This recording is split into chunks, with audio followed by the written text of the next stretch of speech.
ছোটবেলায় বইয়ে পড়তাম বাঙালি নাকি মাছে ভাতে বাঙালি। এই মাছে ভাতে বাঙালি হওয়া সত্ত্বেও আমরা অধিকাংশ বাঙালি মাছ খাই না। যদিও মাছ খায় তার তালিকায় আছে চিংড়ি মাছ আর ইলিশ মাছ। আমার বাসার অধিকাংশ মানুষই মাছ খায় না, এমনকি আমি নিজেও মাছ খাই না খুব একটা বেশি।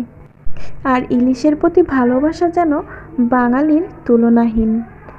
ইলিশ ভাজা, খিচুড়ির সঙ্গে ইলিশ, সরিষা ইলিশ, ইলিশ পোলাও আরও কত কী। কিন্তু এই ইলিশ মাছ খেতে যেন বাঙালির 2 দিন ধরে ইনকাম করা লাগে, অর্থাৎ মধ্যবিত্ত ঘরের বাঙালির, যারা কিনা প্রতিদিনের ইনকাম করে 700 থেকে 800 টাকা। এই 700-800 টাকা দিয়ে ইলিশ মাছ কিনলে তারা খাবে কি?